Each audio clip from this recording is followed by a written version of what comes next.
ચાલો, કેમ છો વિદ્યાર્થી મિત્રો? જ્ઞાન લાઈવ યુટ્યુબ ચેનલ ઉપર આપ સર્વે વિદ્યાર્થી મિત્રોનું હું મિલન પટેલ હાર્દિક સ્વાગત કરું છું. ચાલો, સવારનો સમય 6 વાગ્યા અને આપણે કહેવાય કે ભૂગોળ અને ઇતિહાસ જેવા વિષયોમાં જેમને અગવડતા પડે છે એમના માટે કહેવાય કે એક જબરજસ્ત પ્લાનિંગ સાથે આપણે દરરોજ મળીએ છીએ સવારે 6 વાગે. તો એમના ભાગ સ્વરૂપે આજે ભૂગોળનો જે ભણકાર નામની સિરીઝ આપણે ચલાવીએ છીએ એ ભાગની અંદર આપણે દ્વીપ સમૂહો વિશેની વાત કરવાની છે. તમને ખબર છે કે આપણે એવા ટોપિકોની ચર્ચા કરીએ છીએ કે જેમાંથી કહેવાય કે પ્રશ્નો વારંવાર એક્ઝામની અંદર પૂછાય છે અને એમના જ ભાગ સ્વરૂપે આ અગત્યનો એક ટોપિક એટલે કે દ્વીપ સમૂહ. કેવી કેવી વાતો આપણે કરવાની હોય તો કે સાહેબ અહીંયા પેલો જ શબ્દ લખો દ્વીપ સમૂહ. દ્વીપ સમૂહ એટલે થાય શું? કહેવાય કોને દ્વીપ સમૂહ? ભારતની અંદર દ્વીપ સમૂહોને કેટલા ભાગની અંદર વહેંચવામાં આવે છે અને દરેકને કહેવાય કે આપણે ડિટેલમાં ભણવા પડે. કોઈ પણ પ્રકારની માહિતી બાકી રાખવાની થતી નથી. શરૂઆત કરી દઈએ સાહેબ, વધારે સમય આપણે બગાડવો નથી. એક પછી એક વાતો આપણે ભણવાની શરૂ કરી દઈએ. દ્વીપ સમૂહો, જો દ્વીપ સમૂહો પહેલા જ અહીંયા જોઈએ એટલે પહેલો જ શબ્દ, પહેલી જ વ્યાખ્યા આપવી પડે કે ભાઈ દ્વીપ સમૂહ એટલે થાય શું? કોઈને ખબર હોય તો કોમેન્ટ કરી શકો. કોઈને ખબર હોય તો કોમેન્ટ કરી શકો છો. જો દ્વીપ સમૂહ એટલે એવું કહેવાય કે ભાઈ ચારે બાજુ શેનાથી ઘેરાયેલું હોય તો કે ચારે બાજુ પાણીથી ઘેરાયેલો હોય તો એને આપણે શું કહીએ તો કે એને આપણે ક્યાંક ને ક્યાંક દ્વીપ સમૂહો તરીકે ઓળખતા હોય છે. ઓછામાં ઓછી 3 બાજુથી તો પાણીથી ઘેરાયેલો હોવો જ જોઈએ. ઓછામાં ઓછી 3 બાજુથી તો ઈ પાણીથી ઘેરાયેલો હોવો જ જોઈએ. પણ ચોક્કસ વ્યાખ્યા આપવી હોય તો એવી જ અપાય કે ચારે બાજુ પાણીથી ઘેરાયેલો હોય એને ક્યાંક ને ક્યાંક આપણે દ્વીપ તરીકે ઓળખતા હોય, ટાપુ તરીકે ઓળખતા હોય. ડન છે? અહીંયા સુધી મગજની અંદર બેઠે સાહેબ ના ખબર પડી કેવી રીતના કયો છો? જો એક્ઝામ્પલ થી સમજાવું. આપણે કોઈ પણ ટાપુ વિશેની વાત કરી દઈએ. ચાલો અહીંયા ક્યાંક ને ક્યાંક આપણે ભારતની વાત કરતા હોય, આર્યું આખું ભારત. તો અહીંયા તમને જોવા મળે છે લક્ષદ્વીપ. આ લક્ષદ્વીપ છે એ એક દ્વીપ સમૂહ છે. તમે જુઓ આ એમની બધી બાજુ શું છે તો કે એમની બધી બાજુ પાણી છે. આ બાજુ તમે આવો, અહીંયા આપણને જોવા મળે છે અંદમાન નિકોબાર. એમની બધી બાજુ શું છે તો કે એમની બધી બાજુ પાણી છે. અહીંયા યાદ રાખજો, ચારે બાજુ પાણીથી ઘેરાયેલો જે ભૂમિ ભાગ છે એ ભૂમિ ભાગને આપણે દ્વીપ સમૂહ કહીએ. શું? ચારે બાજુ પાણીથી ઘેરાયેલો હોય એવા ભૂમિ ભાગને શું કહેવાય તો કે ભૂમિ ભાગને દ્વીપ સમૂહ કહેવાય. તો આ વસ્તુને યાદ રાખવાની. ડન છે સાહેબ? ભારતની અંદર દ્વીપ સમૂહો ભણવા હોય તો ભારતની અંદર દ્વીપ સમૂહોને કેટલા ભાગની અંદર વહેંચવામાં આવે છે એ ક્વેશ્ચન તરત થાય તો તમારે સીધું અહીંયા લખી નાખવાનું છે કે ભારતની અંદર દ્વીપ સમૂહોને મુખ્યત્વે 2 ભાગે વહેંચવામાં આવે. મુખ્યત્વે 2 ભાગે વહેંચવામાં આવે. ક્યાં? તો કે અરબ સાગરની અંદર આવેલા દ્વીપો, અરબ સાગરમાં આવેલા દ્વીપો, અને બીજા તો કે બંગાળાની ખાડીમાં આવેલા દ્વીપો. બંગાળાની ખાડીમાં આવેલા દ્વીપો મુખ્યત્વે આ 2 ભાગ. અન્ય ભાગની અંદર વેચવા હોય તો, અન્ય ગૌણ ભાગની અંદર વેચવું હોય તો એક ભાગ પાડી શકાય. કેવો? તો કે અન્ય ટાપુઓ અથવા તો અન્ય દ્વીપ, જેમની અંદર કોનો સમાવેશ થાય તો કે નાના મોટા બીજા દ્વીપો હોય. એમ જેમની અંદર નદીની અંદર કોઈ દ્વીપ હોય તો એનો સમાવેશ થઈ જાય. અહીંયા સુધી ડન છે સાહેબ? એક્ઝામ્પલ આપો અમને તો ખબર પડે, નહીતર ન ખબર પડે. જો અરબ સાગરની અંદર તમે જાઓ એટલે આપણને જોવા મળે લક્ષદ્વીપ. શું જોવા મળે? લક્ષદ્વીપ. આવી જ રીતના બંગાળાની ખાડીમાં જાવ તો તમને મને જોવા મળે આંદમાન નિકોબાર. શું? આંદમાન નિકોબાર સમૂહ. તો આ બંને બાજુના એક્ઝામ્પલો તમે જોઈ ગયા સાહેબ. અન્ય ટાપુની અંદર કેવા ભણશું તો કે અન્ય ટાપુની અંદર એક બ્રહ્મપુત્ર નદી ઉપર માંજુલી દ્વીપ આવેલો છે. તો આ માંજુલી દ્વીપ વિશેની વાત કરશું. તમિલનાડુથી થોડાક દક્ષિણે જાઓ એટલે તમને જોવા મળે છે પમ્બન દ્વીપ. તો પમ્બન દ્વીપની વાત કરશું. આ સિવાય આંધ્રપ્રદેશની અંદર તમે જાઓ તમને જોવા મળે છે હરિકોટા, શ્રી હરિકોટા. આ હરિકોટા કહેવાય કે એક દ્વીપ છે, તો એની આપણે વાત કરશું. ડન છે? આ સિવાય તો કે પશ્ચિમ બંગાળની અંદર તમે જાઓ ત્યાં તમને જોવા મળે છે ગંગા સાગર દ્વીપ. કેવો? ગંગા સાગર દ્વીપ. આ સિવાય તમે બાંગ્લાદેશની દક્ષિણે થોડાક આવો એટલે તમને એક દ્વીપ જોવા મળે જેનું નામ છે ન્યુ મુરે ટાપુ. કેવો ન્યુ મુરે ટાપુ. તો આ બધા દ્વીપો અન્ય દ્વીપોની અંદર આવે. બધાની ચર્ચા કરશું. કયો દ્વીપ ક્યાં આવેલો છે લોકેશન સહિત સમજાવીશ. આ તો ખાલી વિભાજન છે. શું છે આ ખાલી વિભાજન છે? તમને ખબર છે? લખતા જાજો ભાઈ. આ આપણી શરત શું છે? દરેક લેક્ચરમાં એક વખત તો ઉલ્લેખ કરીશ જ. આપણી શરત શું છે? નો પેન નો પેપર. આવી શરત છે? તો કે સાહેબ આવી શરત નથી. કેમ? તો કે આપણે ડાયરો કરવા આવતા નથી. આપણી શરત શું છે? તો કે આપણી શરત છે પેન અને બુક લઈને જ આવવું. આ જ આપણી શરત છે. આ જ આપણી શરત છે. તો યાદ રાખવાનું ભાઈ. લઈને બેસી જવાનું અને લેક્ચર ચાલુ થાય ને એટલે લખવાનું ચાલુ કરી દેવાનું. લખવાનું એકદમ ચાલુ કરી દેવાનું. ચાલો ડન. અહીંયા સુધી એકદમ મગજમાં બે સાહેબ. એક પછી એક દ્વીપોની વાત કરીએ. પહેલા આપણે બંગાળની ખાડીની અંદર આવેલા દ્વીપોની વાત કરી દઈએ, પછી અરબ સાગરની અંદર આવેલા દ્વીપોની વાત કરી દઈએ, પછી અન્ય દ્વીપોની વાત કરીએ. ડન. ચાલો સૌપ્રથમ બંગાળાની ખાડીની અંદર આવેલા દ્વીપ સમૂહો, અને એ દ્વીપ સમૂહ એટલે ક્યાં? તો કે આંદમાન નિકોબાર. જો સાહેબ કેવી રીતના છે અહીંયા તમને દર્શાવી દઉં. જો અહીંયા દર્શાવી એટલે તમને વ્યવસ્થિત મગજમાં ઉતરશે. આ આખે આખો ગુજરાતનો ભાગ, ગુજરાતથી નીચાઓ મહારાષ્ટ્ર, ગોવા, કર્ણાટક, કેરળ, તમિલનાડુનો ભાગ, આંધ્રપ્રદેશ અને ઓડિશા અને છેક પશ્ચિમ બંગાળ સુધીનો ભાગ. આ આખે આખો વિસ્તાર છે એને આપણે શું કહીએ? તો કે એને આપણે આખા વિસ્તારને કહીએ બંગાળાની ખાડી. અને બંગાળાની ખાડીમાં તમે અહીંયા આવશો એટલે અહીંયા તમને એક દ્વીપ સમૂહ જોવા મળશે. જો વ્યવસ્થિત રીતે દોરીએ. જો આ રહ્યો આખે આખો અંદમાનનો ભાગ. આ આખે આખો ભાગ તમને આંદમાન નિકોબાર દ્વીપ સમૂહનો જોવા મળશે. ડન છે? અહીંયા સુધી શું છે? આ શું છે? તો કે આંદમાન. બધું સમજાવું છું, બધું તમને વ્યવસ્થિત સમજાવું છું. એક જ સ્લાઇડમાં આંદમાન નિકોબાર વ્યવસ્થિત રીતે સમજાવીશ. ધ્યાન એકદમ અહીંયાનું, બધા વિદ્યાર્થીનું ધ્યાન એકદમ અહીંયા. આ શું છે? તો કે આ આપણી ભારતની ભૂમિ છે. ભારતની ભૂમિથી કહેવાય કે આંદમાન નિકોબાર મુખ્ય ભૂમિ સાથે સંબંધ ધરાવે છે. વિધાન સાચું ખોટું આવું ક્વેશ્ચન પૂછાય તરત ના પાડી દેવાનું. સાહેબ તમારું વિધાન ખોટું છે. કેમ? તો કે આ ભારતની મુખ્ય ભૂમિ છે. મુખ્ય ભૂમિ સાથે સીધો સંબંધ આંદમાન નિકોબાર ધરાવતો નથી. કેમ? તો કે જો જમીન ક્યાંય જોડાયેલી નથી. મુખ્ય ભૂમિ સાથે જમીન સીધી જોડાયેલી નથી એટલે આમનો ભાગ ભારતના ભાગ સ્વરૂપે આ મુખ્ય ભૂમિ ભાગથી સીધું જોડાયેલ નથી. અહીં જવું હોય તો તમારે કાં તો દરિયાઈ માર્ગે અથવા તો હવાઈ માર્ગે જવું પડે. રસ્તો નથી. આવો ક્વેશ્ચન પૂછાય. સાહેબ આ આંદમાન નિકોબારની રચના કેવી રીતના થઈ, શું છે? તો એ જાણવા માટે આપણે હિમાલય જ્યારે ભણતા હતા ત્યારે મેં તમને કીધું હતું કે અહીંયા આ પૂર્વીય હિમાલય આવતો તો મ્યાનમારમાંથી યાદ કરો. અને અહીંયા એક શ્રેણી હતી જેનું નામ હતું આરાકાન યોમા શ્રેણી. કઈ? આરાકાન યોમા શ્રેણી હતી મ્યાનમારની અંદર. અને મેં તમને એવું કીધું હતું કે આ હવે બંગાળની જે ખાડી છે સમુદ્રની અંદર વિલીન થઈ જાય છે, ઘણા બધા અંતર પછી પાછું ઉપસી આવે છે. તો એ જ ભાગ, આ એ જ ભાગ છે. ડન. તો આ વસ્તુને અહીંયા યાદ રાખવાની છે. સાહેબ શરૂઆત કેવી રીતના થાય, શું છે, બધી વસ્તુઓ એકદમ મસ્ત રીતે અમને સમજાવો. જો અહીંયા આરાકાન યોમા શ્રેણી પતી જાય, અહીંયા આરાકાન યોમા શ્રેણી પતી જાય પછી થોડાક આગળ ચાલો એટલે અહીંયા એક ટાપુ આવે. શું આવે?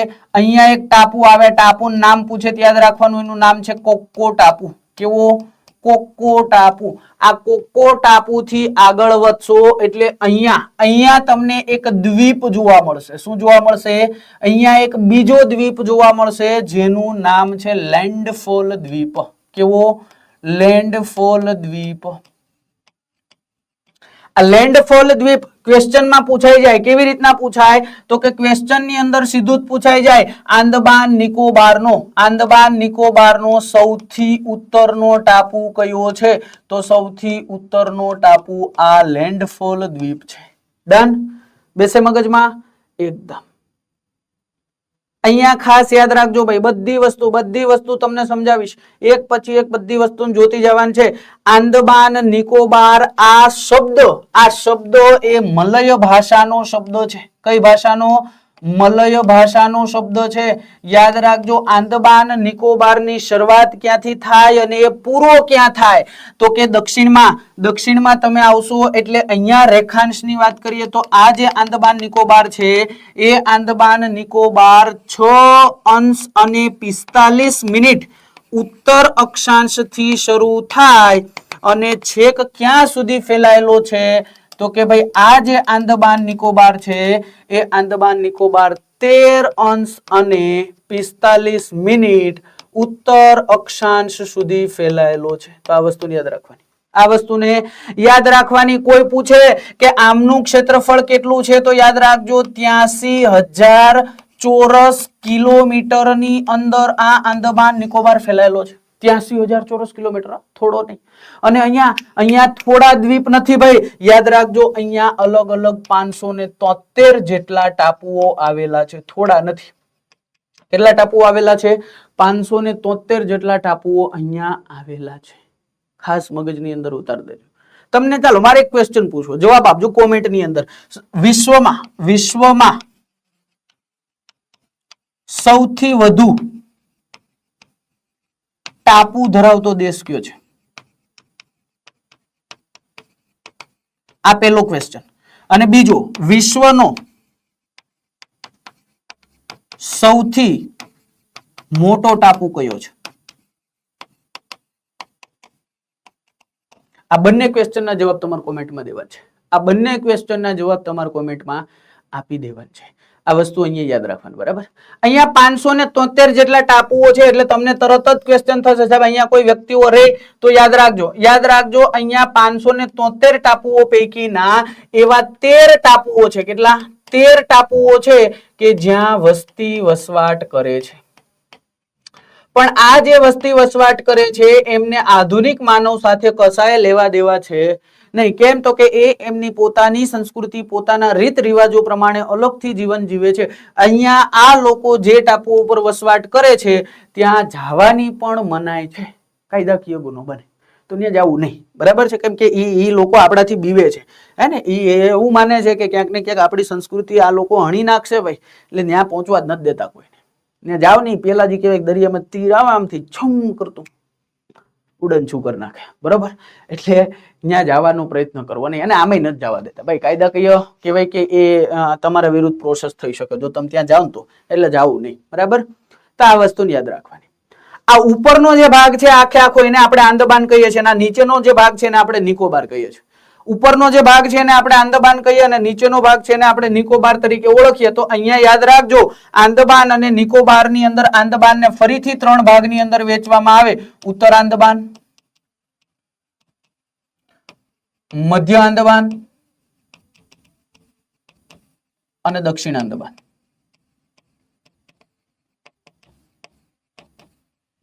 આ વસ્તુને યાદ રાખવાની. ડન છે? અહીંયા તમે જુઓ, અહીંયા અલગ અલગ 3 ટાપુઓ તમને જોવા મળે. અલગ અલગ 3 ટાપુઓ તમને જોવા મળે. કેવા? તો કે એકનું નામ છે સ્વરાજ, એકનું નામ છે Subhash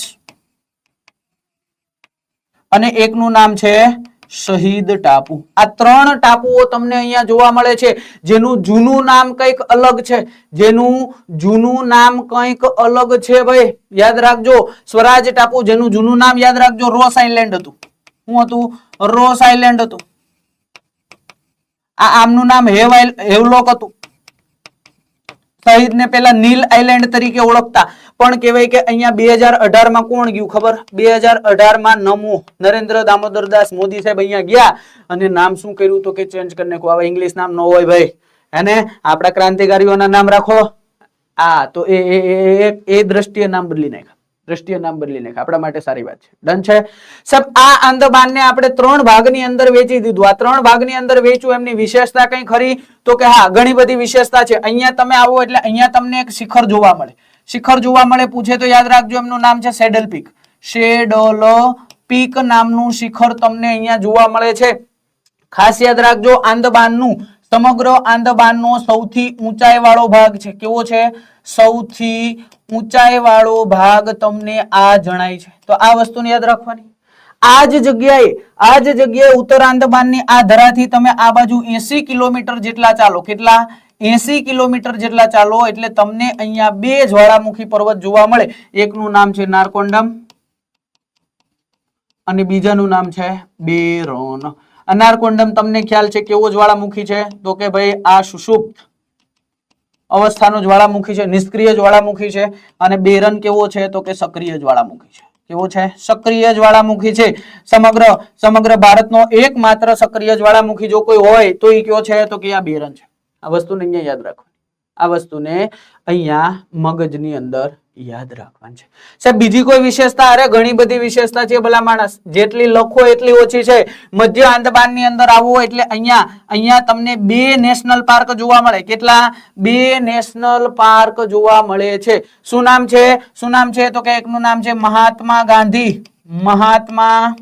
Gandhi marine national park. આ તમને અહીંયા જોવા મળે છે. પછી તો કે બીજું જોવા મળે છે રાણી લક્ષ્મીબાઈ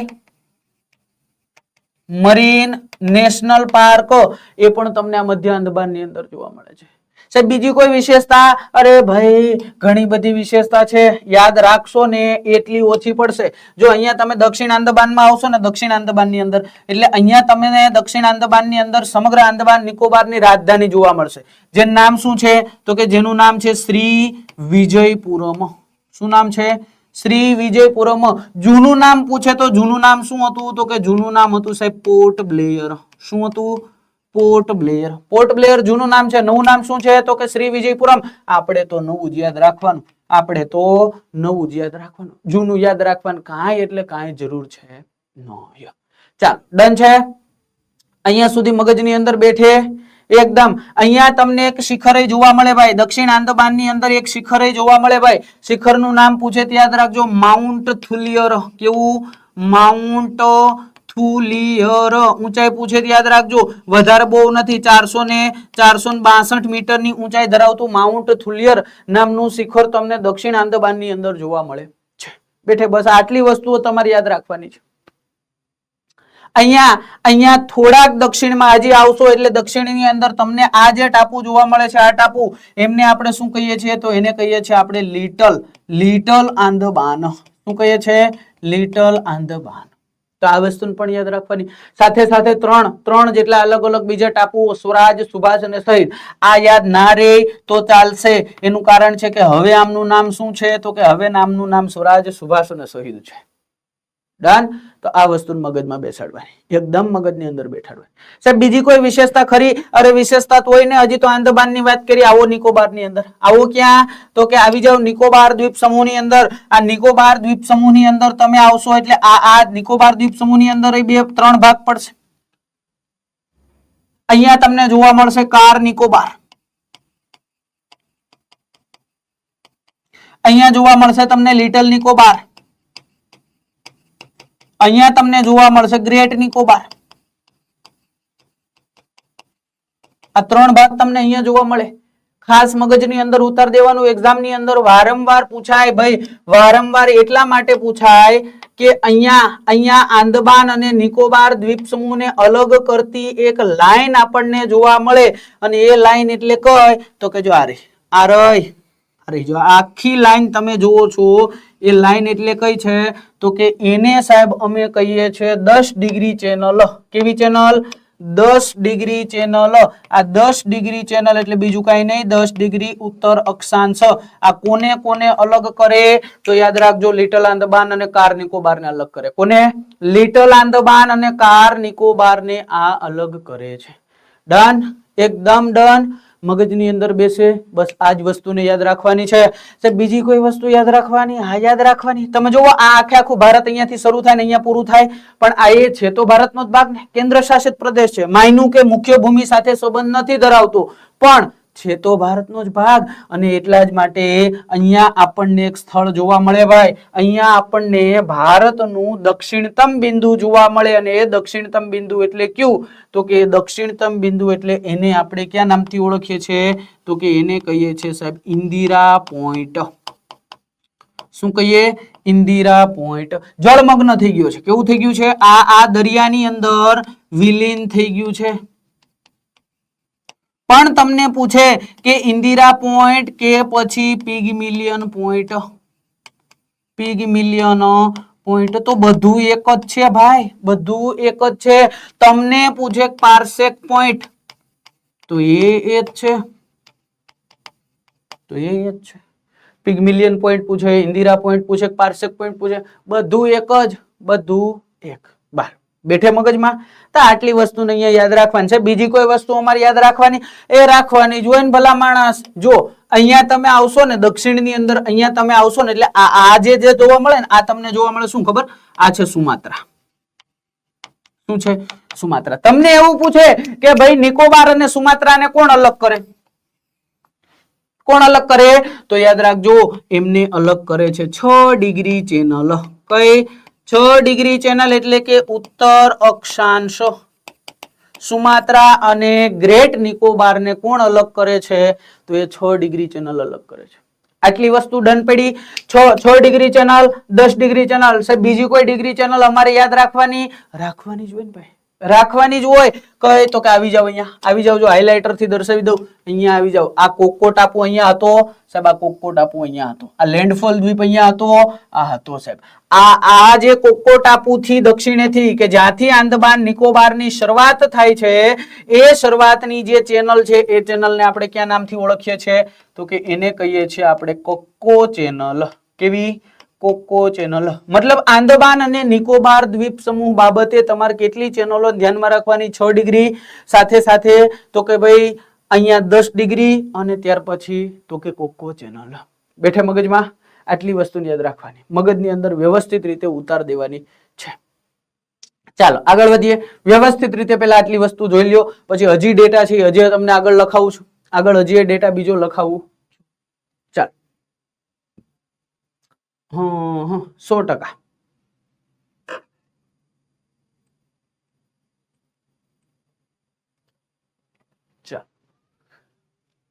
સાહેબ અહીંયા તમે કઈક 13 દ્વીપોની વાત કરતા હતા. જો આ 573 દ્વીપો છે ને, 573 દ્વીપો, એ 573 દ્વીપો પૈકીના 19 દ્વીપો આપણને નિકોબાર સમૂહમાં જોવા મળે. કેટલા? 19 દ્વીપો આપણને નિકોબાર સમૂહમાં જોવા મળે અને આ 19 પૈકીના 13 દ્વીપોમાં આપણને વસ્તી વસવાટ કરતી જોવા મળે. મતલબ આંદમાનમાં વસ્તી નહીં, વસ્તી ક્યાં છે? તો કે વસ્તી સાહેબ નિકોબારમાં છે. ક્યાં છે? વસ્તી નિકોબારમાં છે. અને અહીંયા ક્યાં સમુદાય મુખ્યત્વે જોવા મળે છે? તો એ વસ્તીને આપણે કહીએ છીએ સેન્ટિનલ જાતિ. કેવી? સેન્ટિનલ જાતિ. સેન્ટિનલ દ્વીપ ઉપર વસવાટ કરે છે. ક્યાં?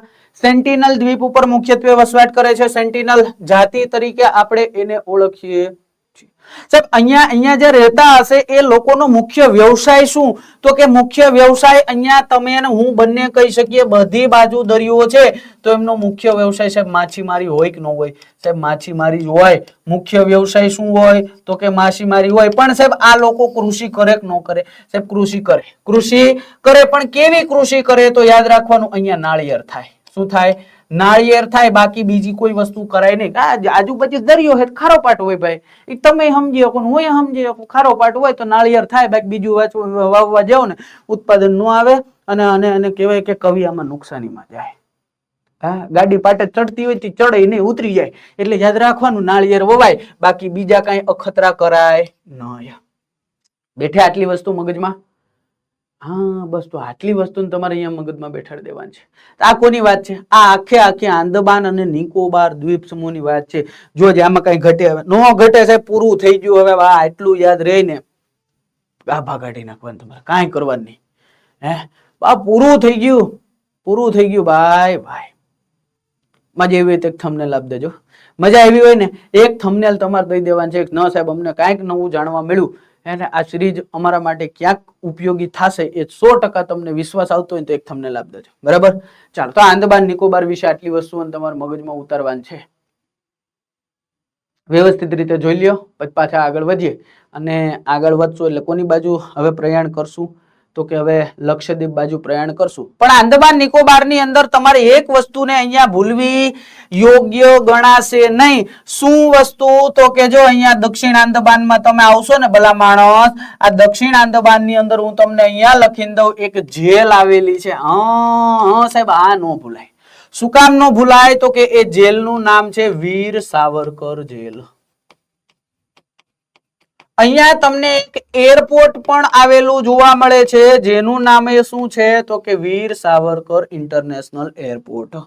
અહીંયા તમને એક જેલ જોવા મળે. આ જે વીર સાવરકર જેલ છે એનું જૂનું નામ શું હતું તો કે એનું જૂનું નામ હતું સેલ્યુલર જેલ. આ વસ્તુની યાદ રાખવાની. વીર દામોદર સાવરકર તમને ખબર છે અભિનવ ભારતના રચયિતા. શેના? અભિનવ ભારતના રચયિતા કોણ છે તો એ વીર દામોદર સાવરકર. તો આ વસ્તુને તમારે યાદ રાખવી પડે. આવું એક્ઝામમાં પૂછાઈ જાય હે ને, ત્યારે આપણને આશ્ચર્ય લાગવું જોઈએ નહીં. ચાલ ડન. તો હવે સાહેબ આપણે આગળ વધીએ. આ વાત થઈ ગઈ બંગાળની ખાડીની અંદર રહેલો જે આંદમાન નિકોબાર દ્વીપ સમૂહ છે કે જે એ ભારતનો એક કેન્દ્ર શાસિત પ્રદેશ છે અને યાદ રાખજો ભારતનો સૌથી મોટો કેન્દ્ર શાસિત પ્રદેશ છે. કેવો?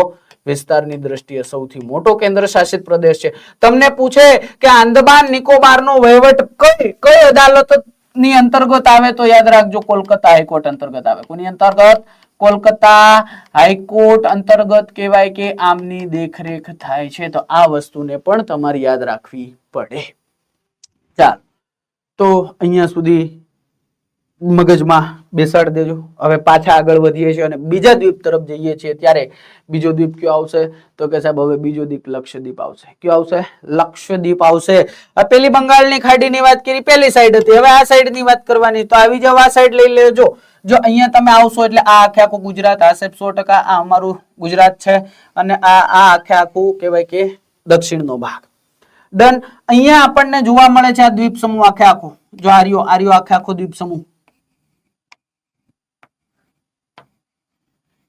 આર્યો આખે આખો દ્વીપ સમૂહ. શું નામ છે આમનું તો કે સાહેબ ઉપર લખ્યું છે. શું છે? લક્ષદ્વીપ છે. પણ આનું જૂનું નામ શું હતું એવું પૂછે ને, યાદ રાખવાનું. આનું જૂનું નામ હતું લક્કાદીવ. શું હતું? લક્કાદીવ. પણ નામ ચેન્જ થઈ ગયું ને આપણે લક્ષદ્વીપ કરી દીધું. પણ યાદ રાખજો અહીંયાથી વારંવાર એક ક્વેશ્ચન પૂછાઈ જાય છે કે આને પ્રવાસીઓનું સ્વર્ગ કહેવાય. શું કહેવાય? પ્રવાસીઓનું સ્વર્ગ આને કહેવાય છે. હા, પર્યટન કરવા માટે, મનોરંજન માટે કહેવાય કે કુદરતી સાનિધ્યની અંદર આનંદિત પ્રફુલ્લિત થવા માટે લોકો કહેવાય કે અહીંયા બહોળી સંખ્યામાં આવતા આપણને જોવા મળે છે. ઘણા સમય નહીં પણ આમ તો થોડાક સમય પહેલાની જ વાત કરીએ તો આ લક્ષદ્વીપ ચર્ચામાં હતું. એટલે એક્ઝામમાં આવી જાય તો નવાય નહીં. તમને ખબર હશે નીચે માલદીવ છે અને માલદીવ કહેવાય કે થોડું આડું હેલું હતું જરાક ભારત વિરોધી. અને ખાલી એક પેલા નરેન્દ્રભાઈ મોદી દ્વારા કહેવાય કે ટ્વિટર ઉપર ખાલી 2-3 પોસ્ટ કરવામાં આવી હતી અને પોસ્ટના થકી આ લક્ષદ્વીપને લગતું હતું. વડાપ્રધાન મોદી ગયા લક્ષદ્વીપ દરિયા કિનારે બીચ ઉપર બેઠા ખુરશી નાખીને અને 2-3 વ્યવસ્થિત કહેવાય કે ફોરકેમ ફોટા લઈ લીધા અને પછી કર્યા ટ્વિટરમાં અપલોડ અને કીધું કે ભાઈ આ આપણી પાસે આવી પ્રવાસીઓનો સ્વર્ગ ગણાતી જગ્યા છે તો માલદીવ શું કામ જવું જોઈએ. રાતોરાત બધા કહેવાય કે પ્રવાસીઓ એમની ટિકિટો કેન્સલ કરાવી નાખે અને ઘણું ખરું નુકસાન થાય છે. કોને કીધું તાડું હાલવાનું? આપણે કીધું તું? નતું કીધું. હા, માલદીવના વડાપ્રધાન કહેવાય કે મોહમ્મદ મોઇઝુ કહેવાય કે એ કંઈક થોડુંક વિરોધી ભાષણ બોલ્યા છે ને આવું કંઈક છૂટું તો એ ચર્ચામાં હતો તો પૂછાઈ જાય તો નવાય નહીં. તો લક્ષદ્વીપ વિશે આપણે શું યાદ રાખવાનું? તો લક્ષદ્વીપની અંદર જાઓ ભાઈ તો લક્ષદ્વીપની અંદર આપણને અહીંયા ઘણા બધા કહેવાય કે અલગ અલગ ટાપુઓ જોવા મળે છે. ઘણી જગ્યાએ તમને ઉલ્લેખ જોવા મળશે કે અલગ અલગ 33 જેટલા ટાપુઓ છે. અહીંયા કેટલા? 33 જેટલા ટાપુઓ છે. પણ યાદ રાખજો કે અહીંયા 10 જ એવા ટાપુઓ છે કે જેમની અંદર વસ્તી વસવાટ કરે છે. વસ્તી વસવાટ કરે છે. તો આ વસ્તુને યાદ રાખજો. આ વસ્તુને અહીંયા યાદ રાખજો. ઘણા બધા ટાપુઓના નામ ઘણી જગ્યાએ પૂછાઈ જાય તો અહીંયા તમને જોવા મળે છે અગાતી નામનો ટાપુ. અગાતી નામનો ટાપુ. અહીંયા એક ટાપુ જોવા મળે જેનું નામ છે કરવતી ટાપુ. ઘણી જગ્યાએ કવરતી પણ લખ્યું છે. યાદ રાખજો અહીંયા આમનો 2 વખત ઉલ્લેખ એટલા માટે કરું છું કે આ જે લક્ષદ્વીપ સમૂહ છે એ લક્ષદ્વીપ સમૂહની રાજધાની કઈ છે તો કે આ કવરતી નામનો ટાપુ અથવા તો કવરતી એમની રાજધાની છે. આંદમાન નિકોબારમાં આપણે શું જોયું હતું? શ્રી વિજયપુરમ. અહીંયા કવરતી. અહીંયા જ તમને બીજો એક ટાપુ જોવા મળે જેનું નામ છે અમીનદીવી. અમીનદીવી નામનો ટાપુ એ તમને અહીંયા જોવા મળે. અહીંયા તમને જોવા મળે આ ટાપુ મિનિકોય. અને આ શું છે તો કે આ છે માલદીવ. શું છે? માલદીવ.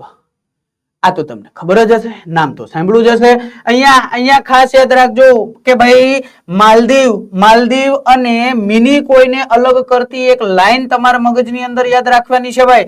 અહીંયા રહ્યું માલદીવ અને આ રહ્યું મિનિકોય. આ માલદીવ અને મિનિકોયને એક ચેનલ અલગ કરે છે. પૂછે કઈ ચેનલ અલગ કરે છે તો તમારે અહીંયા યાદ રાખી લેવાનું છે. શું યાદ રાખી લેવાનું છે તો કે એમને અલગ કરતી ચેનલ એટલે 8 ડિગ્રી ચેનલ.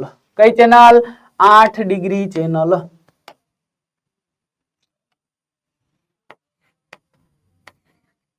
કઈ ચેનલ? 8 degree channel. કોને અલગ કરે તો કે માલદીવ અને મિનિકોયને અલગ કરે છે ભાઈ. માલદીવ અને મિનિકોયને અલગ કરે.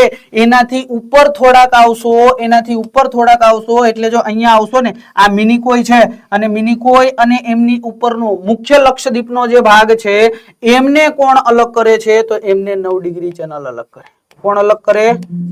9 ડિગ્રી ચેનલ એમને અલગ કરે છે. તો આ વસ્તુ યાદ રાખવાની. ટૂંકમાં જો પહેલા તમને મેં 6 ડિગ્રી ચેનલ કોને અલગ કરે છે ઈ ભણાવ્યું, પછી એ જ જગ્યાએ તમને 10 ડિગ્રી ની કીધું. અહીંયા 8 ડિગ્રી અને 9 ડિગ્રી બંને આવી ગઈ તો 6, 8, 9 અને 10 પૂછાઈ જાય ભાઈ. જોડકામ પૂછાઈ જાય કઈ ચેનલ કોને અલગ કરે છે. તો યાદ રાખજો 8 ડિગ્રી ચેનલ માલદીવ મિનિકોયને અલગ કરે, 9 ડિગ્રી ચેનલ મિનિકોય અને આ મુખ્ય લક્ષદ્વીપનો જે ભાગ છે એમને અલગ કરે છે. આખો ભાગ છે મુખ્ય લક્ષદ્વીપ છે. આ લક્ષદ્વીપનો જ ભાગ છે પણ એ દક્ષિણનો ભાગ છે. એટલે અહીંયા આ વસ્તુને તમારે મગજમાં યાદ રાખવાની છે. સાહેબ તમને એવું પૂછે કે આ જે લક્ષદ્વીપ સમૂહ છે એ ભારતથી કેટલો દૂર છે? એ ભારતથી કેટલો દૂર છે તો તમારે અહીંયા યાદ રાખી લેવાનું. અહીંયા આવેલું એક બંદર જેનું નામ છે કાલિકટ. આ કાલિકટ બંદર કહેવાય કે લક્ષદ્વીપનું ભારતનું સૌથી નજીકનું સ્થળ છે અને કેટલા કિલોમીટર દૂર છે તો કે 108 કિલોમીટર. કેટલું? 108.68 કિલોમીટર છે. પણ આપણે 108 લમસમ યાદ રાખીએ, બરાબર, જેનાથી અગવડતા પડે ને. એટલે તમને એવું પૂછાય કે લક્ષદ્વીપ થી ભારતનું સૌથી નજીકતમ બિંદુ કયું છે તો એ કાલિકટ છે. આ કાલિકટ કેરળની ભાષા કઈ છે? કેરળની ભાષા કઈ છે તો કે સાહેબ મલયાલમ છે. કઈ છે? મલયાલમ.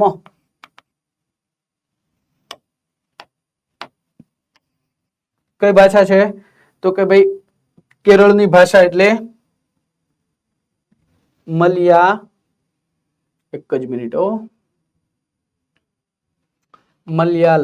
કઈ છે?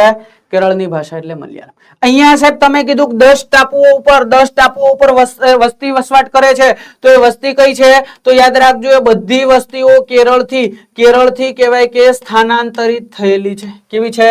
સ્થાનાંતરિત થયેલી છે. અને કેરળથી સ્થાનાંતરિત થયેલી વસ્તી હોય સાહેબ તો એમની મુખ્ય ભાષા કઈ હોય તો કે સાહેબ એમની મુખ્ય ભાષા છે એ મલયાલમ જ હોય. મતલબ તમે લક્ષદ્વીપ સમૂહ ઉપર જાઓ છો તો તમને કઈ ભાષા બોલાતી જોવા મળે તો કે મલયાલમ જોવા મળે. કઈ કોમ્યુનિટીના લોકો અહીંયા સૌથી વધારે વસવાટ કરે છે તો યાદ રાખજો અહીંયા કહેવાય કે સૈફી મુસ્લિમ કોમ્યુનિટીના લોકો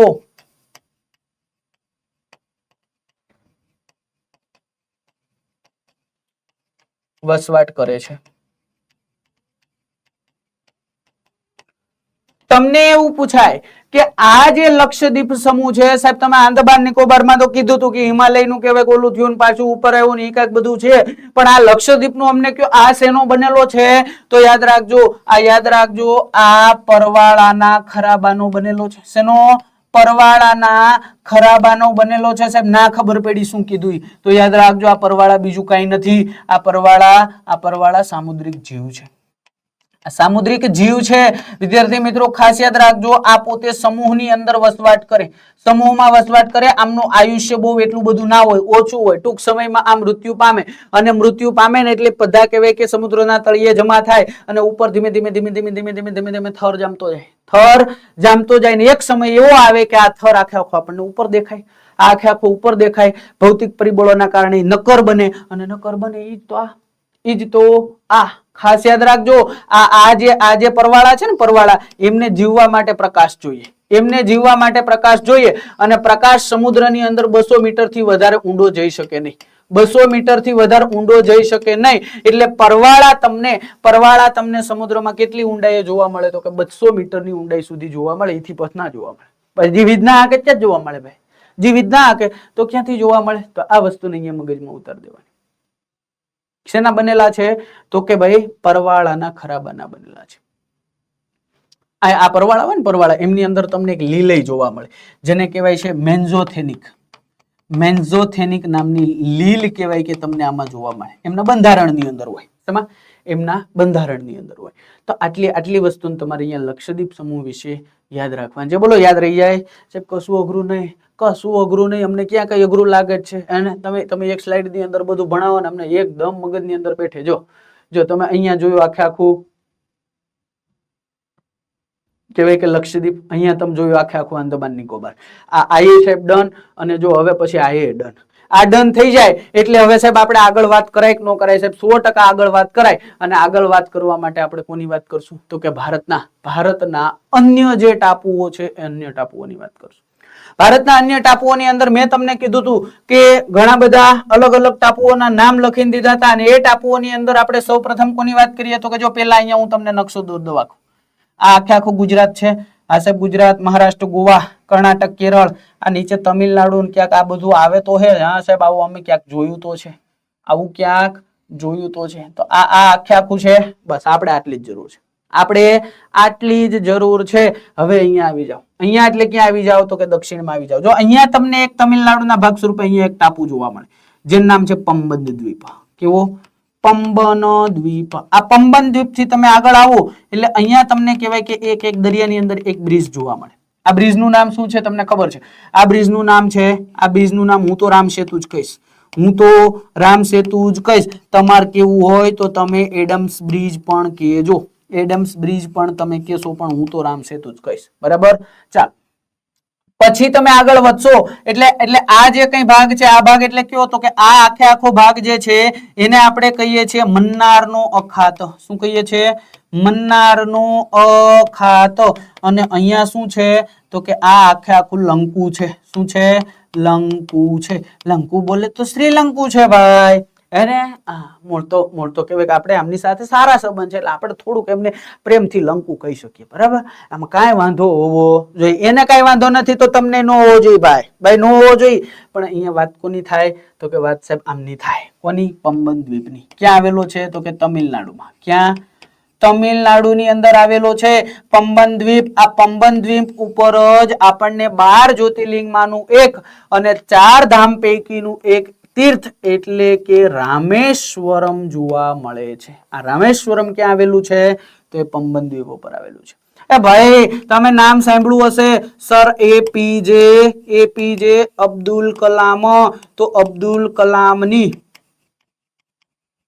જન્મભૂમિ પૂછે તો એ જન્મભૂમિ આ પંબન દ્વીપ જ છે. કઈ છે? પંબન દ્વીપ જ છે. તો આ વસ્તુને અહીંયા યાદ રાખવાની. આ જ વસ્તુને યાદ રાખવાની. અહીંયા તમને એક બીજો ટાપુ એ જોવા મળે, ચર્ચામાં રહી ગયેલો ટાપુ. આ આર્યો ટાપુ તમિલનાડુની દક્ષિણે. આમ તો શ્રીલંકાનો ભાગ છે, આપણો નહીં. થોડોક નીચે આવશે, થોડોક નીચે દર્શાવીએ, નહીતર તમે કહેશો કે સાહેબ આ ક્યાં શ્રીલંકામાં આવ્યો. જો અહીંયા દર્શાવીએ. આ બાજુ તમને ક્યાંક એક ટાપુ જોવા મળે. કયો ટાપુ છે? નામ કહી દઉં તમને. અહીંયા એમનું નામ છે કચ્છતીહુ ટાપુ. કેવો? કચ્છતીહુ ટાપુ. થોડોક ચર્ચામાં હતો કેમ કે અહીંયા માછીમારી પ્રવૃત્તિ સારી થાય. તો ઇન્દિરા ગાંધી વખતે સમયની અંદર આ આપણે શ્રીલંકાને ભેટમાં આપ્યો હતો. એટલે ભેટમાં આપ્યો હતી એનો જ કહેવાય ને. પછી તો આપણે ના લેવાય, પણ આપણે કહેવાય કે અહીંના લોકો માછીમારી કરવા જતા હતા તે રોકતા હતા. એટલે પછી આમના લોકો તમિલનાડુના જે માછીમારો છે ને એમણે કહેવાય ફરિયાદ કરી, અને ફરિયાદ કરી એટલે ચર્ચામાં આવ્યો. પણ એ કાયદાકીય રીતે ખોટું હોય ને ખોટું જ કહેવું પડે. તમે એક વખત ભેટમાં દઈ દીધો છે ને પછી ત્યાં તમે હુકમ કરવા દે, થોડું હાલે ભાઈ? ન હાલે તો દેવાય નહીં, ન દેવાય. તો આવું છે, થોડુંક ઓલું છે, પણ આ સ્વીકાર લેવાનું. એટલે બહુ ચર્ચા નહીં કરવાની. પછી આપણે એમની થોડુંક આપણું પછી ન બોલાય ને પેલું. હા, એ તમે સમજી શકો. ચાલ, બીજી કોઈ વાત કરવાની સાહેબ? આ કરવાની જ હોય. એમનેમ આપણે રહેવાનું નથી. જો આંધ્રપ્રદેશની અંદર તમારે અહીંયા જવાનું. ક્યાં જવાનું? આ વિસ્તારની અંદર તમે જાશો એટલે અહીંયા તમને એક સરોવર, પુલિકટ સરોવર જોવા મળે. અને અહીંયા એક દ્વીપ તમને આવેલો જોવા મળે. આ દ્વીપ એટલે કયો છે? તો કે એને આપણે કહીએ છીએ શ્રી હરિકોટા દ્વીપ. કયો? શ્રી હરિકોટા દ્વીપ. અહીંયા આપણે ખાસ યાદ રાખવાનું છે કે આ હરિકોટા દ્વીપ આપણા માટે એટલા માટે અગત્યનો છે કે અહીંયા એક સ્પેસ કહેવાય કે સ્ટેશન આવેલું છે. શું આવેલું છે? Space station. આ પેલું તમે કહો છો ઈ નહીં હો, જે અંતરિક્ષમાં છે ઈ નહીં. અહીંયા યાદ રાખજો, આ આમનું નામ છે સતીશ ધવન. Satish Dhawan space station. અહીંયાથી શું થાય તો કે અહીંયાથી ઈસરો પોતાના અગત્યના મિશનો લોન્ચ કરે છે. અગત્યના મિશનો અહીંયા શ્રી હરિકોટા સતીશ ધવન સ્પેસ સેન્ટરેથી કહેવાય કે બધા મિશનો લોન્ચ થતા આપણને જોવા મળે છે. તો આ વસ્તુને અહીંયા યાદ રાખવાની છે. બીજો કોઈ દ્વીપ, બીજો કોઈ દ્વીપ જો આ આખે આખું બાંગ્લું છે. શું છે? આ આખે આખું બાંગ્લું છે. અને બાંગ્લાની દક્ષિણે તમે અહીંયા આવો ને, અહીંયા એટલે અહીંયા તમને એક દ્વીપ જોવા મળે. બિલકુલ ક્યાં છે તો કે ભારત અને બાંગ્લાની જે બોર્ડર છે ને એમની વચ્ચોવચ્ચ તમને જોવા મળે. નામ પૂછે ને કહી દેવાનું સાહેબ એનું નામ શું હોય ખબર? એનું નામ હોય ન્યૂ મોરે ટાપુ. શું હોય? ન્યૂ મોરે ટાપુ. આ વિવાદનું કારણ છે, બહુ વિવાદનું કારણ બનતો એટલા માટે ટાપુ પોતે કંટાળી ગયો ને એટલે જળમગ્ન થઈ ગયો. કેવો થઈ ગયો? જળમગ્ન થઈ ગયો. એટલે અત્યારે હાલ છે ને તમે બે કે એક તો છો આ જો કઈ છે પેલા અને તોય તમારે વિવાદ કરવો ભાઈ. મારે રહેવાનું થતું જ નથી, પોતે જળમગ્ન થઈ ગયો. શું થઈ ગયો? જળમગ્ન થઈ ગયો. પણ તોય કહેવાય કે આમનું નામ આપણે યાદ રાખવું પડે. શું નામ યાદ રાખવું પડે તો કે આમને ભારત વાળાએ અલગ કે અને બાંગ્લાદેશ વાળાએ અલગ કે. ભારતની પૂર્વમાં આ ટાપુ છે, આર્યો ભારત એમની પૂર્વમાં ટાપુ છે. તો ભારત વાળા એને શું કે તો કે એને કે પૂર્વાસા ટાપુ તરીકે ઓળખે. શેના તરીકે? પૂર્વાસા ટાપુ તરીકે ઓળખે. અને બાંગ્લાદેશની દક્ષિણે છે તો બાંગ્લાદેશ વાળા શા નામથી ઓળખે તો કે બાંગ્લાદેશ વાળા એને કહે છે દક્ષિણી તાલપટ્ટી. શું કે? દક્ષિણી તાલપટ્ટી. તો આ બે નામ છે. ન્યૂ મોરે ટાપુ કહે તો ઈ, પૂર્વાસા ટાપુ કહે તો ઈ અને દક્ષિણી તાલપટ્ટી કહે તો ઈ. પણ દક્ષિણી તાલપટ્ટી બાંગ્લાદેશ વાળા કે, પૂર્વાસા ટાપુ આ કે, અને બાકી જનરલ સામાન્ય રીતે બેન કેવું હોય ન્યૂ મોરે ટાપુ કે. આ ન્યૂ મોરે ટાપુ કંટાળી ગયો કે તમે એક તો મારા નામે એટલા બધા પાડો, રેવાન થતું જ નથી. ભય વહી ગયા સીધા ક્યાં? દરિયામાં વિલીન થઈ ગયા. આમે ત્યાં કોઈ દી વસ્તી તો વસવાટ કરતી જ નહોતી. વસ્તી તો ક્યારેય વસવાટ કરતી જ નહોતી. પણ છતાંય કહેવાય કે આ લોકો ઝઘડતા હતા તો ઓલાને કંટાળો આવ્યો તો હોય. હું છું યાદ રાખી લેવાનું, આપણે કઈ બીજું યાદ રાખવાનું. આવી જ રીતના બીજા કોઈ ટાપુની વાત કરીએ તો જો અહીંયા દર્શાવવું, હવે થોડુંક અલગ દર્શાવવું એટલે તમે સમજી શકો. જો આટલો ભાગ છે ને, આટલો ભાગ એ હું અહીંયા લઈ લઉં છું. એટલે તમે જોઈ શકો. જો આ આખે આખો ભાગ છે, આ બાંગ્લાદેશનો ભાગ, આ આખે આખો, અને આ પાછો આખે આખો ઉપર વહી ગયો. આ આખે આખો. હવે અહીંયા પશ્ચિમ બંગાળ થી કહેવાય કે તમે થોડાક દક્ષિણમાં અહીંયા આવો ને, અહીંયા તમને ખબર છે હુગલી નદી અહીંયા અંત પામે. ખબર છે? આપણે ભણી ગયા ગંગા નદી તંત્ર મળી ગયા. હુગલી નદી અહીંયા અંત પામે ને બંગાળાની ખાડીને મળી જાય. તો એ હુગલી નદીના કિનારે તમને પશ્ચિમ બંગાળમાં, ક્યાં? પશ્ચિમ બંગાળમાં એક ટાપુ જોવા મળે જેનું નામ શું છે ખબર છે? જેનું નામ છે ગંગાસાગર ટાપુ. કેવો? ગંગાસાગર ટાપુ. અને ગંગાસાગર ટાપુનું મહત્વ એ છે શું કામ તો કે ગંગાસાગર ટાપુ વિશે એવું કહેવાય છે કે તમે 100 વખત ગંગા સ્નાન કરો. શું? તમે 100 વખત ગંગા સ્નાન કરો અને 1 વખત ગંગાસાગર સ્નાન કરો, આ બંને એક થાય. કેવા થાય? આ બંને એક થાય. શું કામ એક થાય તો કે ગંગા નદીમાં તો આપણે ખાલી ગંગા નદીની વાત કરતા હોય, જ્યારે ગંગાસાગર ટાપુની વાત કરીએ તો એમની અંદર કેટલી પવિત્ર નદીઓનું જળ આવેલું હોય તો કે સાહેબ રામગંગા હોય, ગોમતી હોય, સરયુ હોય, ગંડક હોય, યમુના હોય, ગંગા હોય, ભાગીરથી હોય, મંદાકિની હોય. આ બધી પવિત્ર નદીઓનું જળ અહીંયા કહેવાય કે આપણને ભેગું એકત્ર થયેલું જોવા મળે. એટલા માટે એવું કહેવાય કે 100 વખત તમે ગંગા સ્નાન કરો ને 1 વખત ગંગા સાગર સ્નાન કરો ને એમનું પુણ્ય સરખું જાય. તો આ વસ્તુ યાદ રાખવાની. ડન? અહીંયા સુધી બેઠે મગજમાં બેઠાડવાનું છે ભાઈ. કોઈ પણ સંજોગમાં મગજમાં બેઠાડવાનું છે. જો તમે અહીંયા આવો ને, અહીંયાથી એક નદી નીકળે, નામ તો સુનાઈ હોગા. જેનું નામ શું છે તો કે સાહેબ ત્યાંથી નીકળતી હોય ને ત્રાહી હાલતી હોય ને તો એ ભારતની સૌથી મોટી નદી જ હોય. અને એ મોટી નદી કોઈ હોય તો કે એ સાહેબ બ્રહ્મપુત્ર જ હોય. કઈ હોય તો કે સાહેબ બ્રહ્મપુત્ર. હવે બ્રહ્મપુત્ર નદી ઉપર તમે જાઓ એટલે બ્રહ્મપુત્ર નદી ઉપર તમને અહીંયા કહેવાય કે એક ટાપુ જોવા મળે નદી ઉપર. નદી ઉપર ટાપુ, હા નદી ઉપર જોવા મળે, જેનું નામ છે શું, તો કે જેનું નામ છે માંજુલી. માંજુલી દ્વીપ. પણ યાદ રાખજો માંજુલી દ્વીપ અહીંયા બહુ બહુ અને બહુ અગત્યનો એટલા માટે તો કે આ ભારતનો સૌથી મોટો નદીકૃત દ્વીપ છે. સૌથી મોટો દ્વીપ નથી કેતો, એ તો આંદામાન નિકોબાર જ છે, પણ સૌથી મોટો નદીકૃત દ્વીપ પૂછે તો એ કયો છે, તો કે આ માંજુલી છે. અરે યાદ રાખજો ભાઈ, આ માંજુલી દ્વીપ છે ને એ વિશ્વનો કેવો, એ વિશ્વનો સેકન્ડ લાર્જેસ્ટ કેવો, સેકન્ડ લાર્જેસ્ટ નદીકૃત દ્વીપ છે. હવે સેકન્ડ હોય તમને પેલો જાણવાની ઈચ્છા થવાની, મને ખબર છે ભાઈ, એટલે જ હું તમને જો અહીંયા કહી દઉં, વિશ્વનો સૌથી મોટો ફર્સ્ટ લાર્જેસ્ટ કહેવાય કે નદીકૃત દ્વીપ કયો છે, તો એ લખજો માર્જો છે. માર્જો છે. ક્યાં આવેલો છે? દક્ષિણ અમેરિકામાં. ક્યાં? દક્ષિણ અમેરિકામાં. તો આ વસ્તુને પણ તમારે યાદ રાખવાની છે. બેઠે મગજમાં બેઠાડવાની. શું કામ? તો કે માંજુલી આ દ્વીપ છે ને ભાઈ, આ માંજુલી દ્વીપને ઈસવીસન 2016 ની અંદર અસમ સરકારે જિલ્લો જાહેર કરેલો છે. મતલબ માંજુલી અસમનો જિલ્લો છે. આ જોજી, પછી તો યાદ રાખવો પડે કે ન રાખવો પડે ભાઈ? હે ભલા માણસ, જવાબ આપો. યાદ રાખવો પડે કે ન રાખવો પડે? રાખવો જ પડે ભાઈ, બીજું કોઈ ઓપ્શન જ નથી. તો આ અગત્યના અન્ય દ્વીપો છે જેમની અંદર આપણે કોની કોની વાત કરી. જો હાઇલાઇટ કરી દઉં તમને બધા દ્વીપો નામ તમને હાઇલાઇટ કરી દઉં હમણાં, જો મગજની અંદર બેઠી જાય કે નહીં.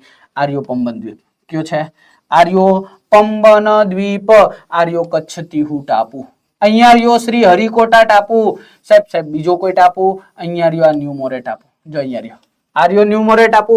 બીજો તો કે ભાઈ આ આર્યો ગંગાસાગર ટાપુ. જો અહીંયા રહ્યો આ ગંગાસાગર ટાપુ અને આર્યો માંજુલી દ્વીપ. તો આટલા ટાપુઓ તમારે અગત્યના મગજની અંદર બેઠાડવાના છે. બોલો, બેઠી જાય? કશું અઘરું નથી ભાઈ, કાંઈ એટલે કાંઈ અઘરું છે નહીં.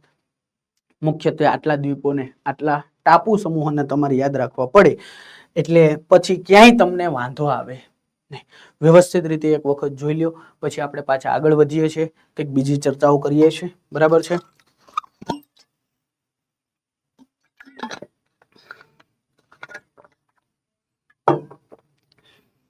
ચાલ,